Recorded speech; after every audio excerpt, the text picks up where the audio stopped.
$1,000. $1,000, said the lawyer Tolman in a severe and serious voice. And here is the money.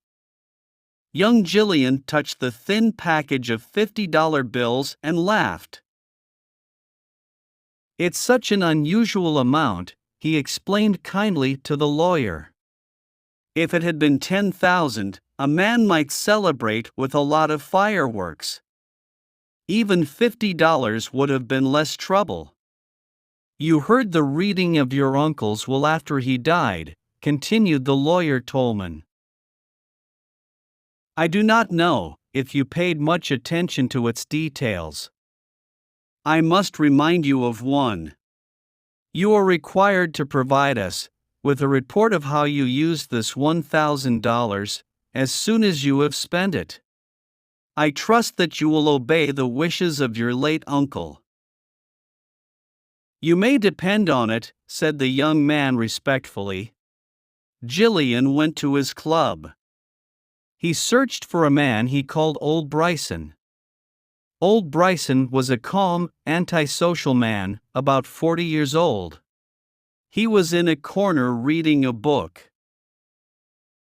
When he saw Jillian coming near, he took a noisy, deep breath, laid down his book, and took off his glasses. I have a funny story to tell you, said Jillian. I wish you would tell it to someone in the billiard room, said Old Bryson. You know how I hate your stories. This is a better one than usual, said Jillian, rolling a cigarette, and I'm glad to tell it to you. It's too sad and funny to go with the rattling of billiard balls. I'd just come from a meeting with my late uncle's lawyers. He leaves me an even $1,000. Now, what can a man possibly do with $1,000? Old Bryson showed very little interest. I thought the late Septimus Jillian was worth something like $500,000. He was, agreed Jillian, happily. And that's where the joke comes in. He has left a lot of his money to an organism. That is, part of it goes to the man who invents a new bacillus, and the rest to establish a hospital for doing away with it again. There are one or two small, unimportant gifts on the side. The butler and the housekeeper get a seal ring and $10 each. His nephew gets $1,000. Were there any others mentioned in your uncle's will? Asked Old Bryson. None, said Jillian. There is a Miss Hayden. My uncle was responsible for her. She lived in his house. She's a quiet thing, musical, the daughter of somebody who was unlucky enough to be his friend. I forgot to say that she was in on the ring and $10 joke, too. I wish I had been. Then I could have had 2 bottles of wine, given the ring to the waiter, and had the whole business off my hands. Now tell me what a man can do with $1,000. Old Bryson rubbed his glasses and smiled. And when Old Bryson smiled, Jillian knew that he intended to be more offensive than ever. There are many good things a man could do with $1,000, said Bryson. You, he said with a gentle laugh. Why, Bobby Jillian, there's only one reasonable thing you could do.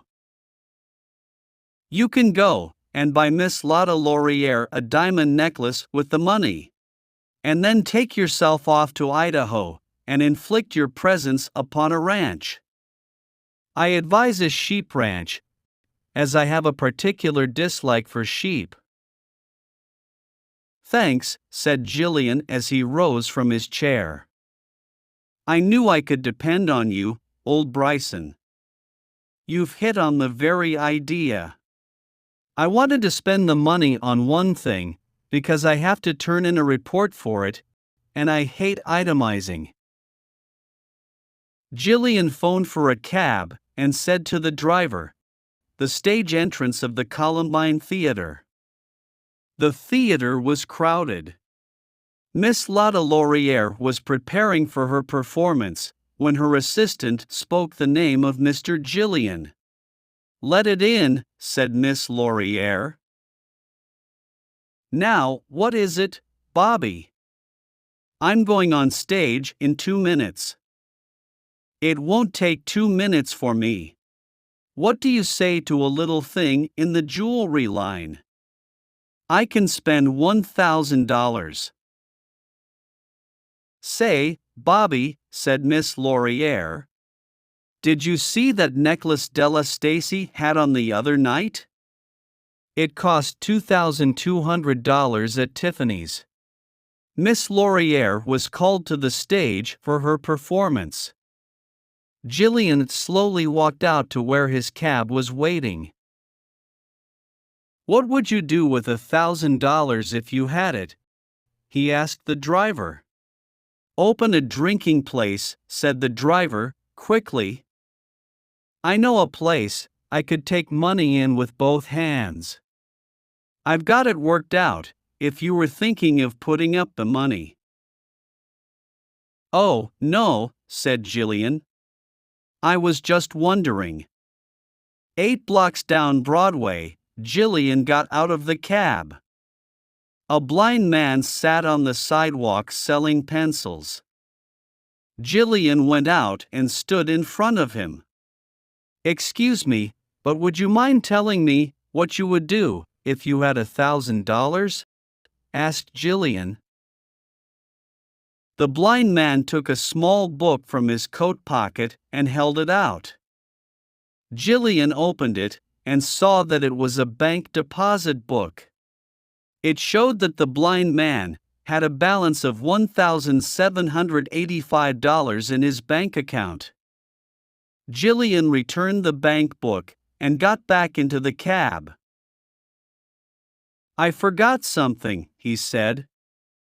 "You may drive to the law offices of Tolman and Sharp." Lawyer Tolman looked at Jillian in a hostile and questioning way. "I beg your pardon," said Jillian, cheerfully. "But was Miss Hayden left anything by my uncle's will in addition to the ring and the $10? "Nothing," said Mr. Tolman. "I thank you very much, sir," said Jillian, and went to his cab. He gave the driver the address of his late uncle's home.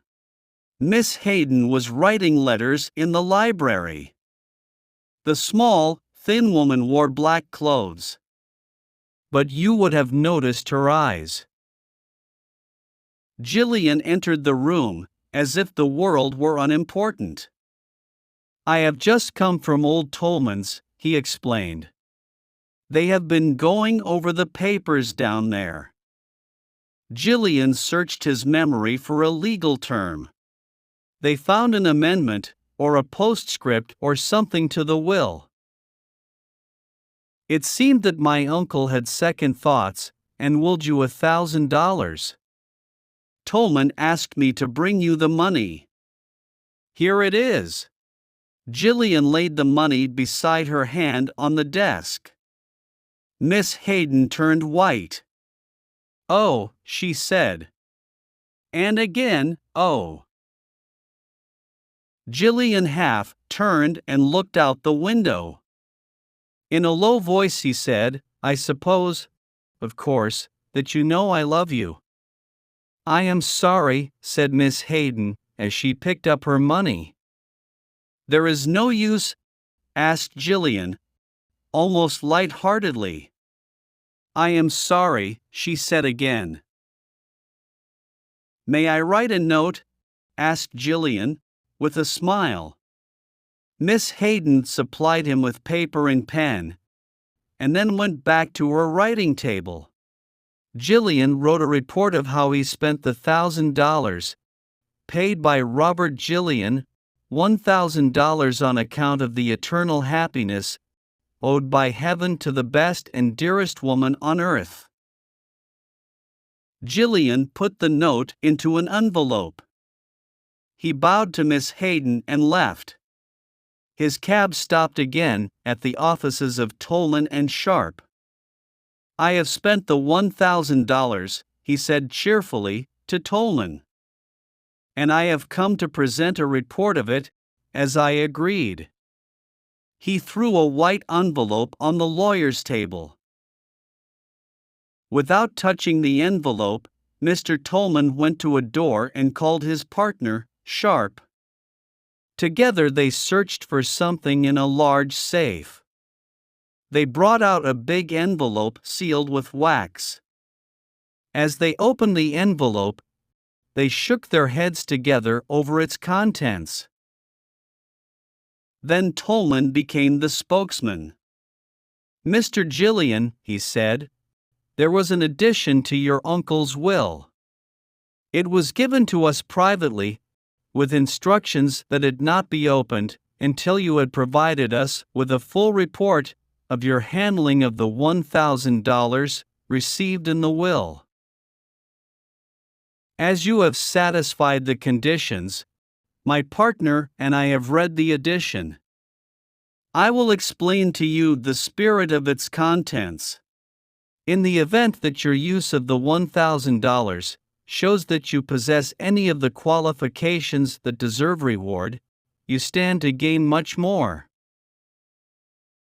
If your disposal of the money in question has been sensible, wise, or unselfish, it is in our power to give you bonds to the value of $50,000. But if you have used this money in a wasteful, foolish way as you have in the past, the $50,000 is to be paid to Miriam Hayden, ward of the late Mr. Jillian, without delay. Now, Mr. Jillian, Mr. Sharp and I will examine your report of the $1,000. Mr. Tolman reached for the envelope. Jillian was a little quicker in taking it up. He calmly tore the report and its cover into pieces and dropped them into his pocket. "It's all right," he said, smilingly. "There isn't a bit of need to bother you with this. I don't suppose you would understand these itemized bets, anyway. I lost the $1,000 on the races. Good day to you, gentlemen." Tolman and Sharp shook their heads mournfully at each other when Jillian left. They heard him whistling happily in the hallway as he waited for the elevator.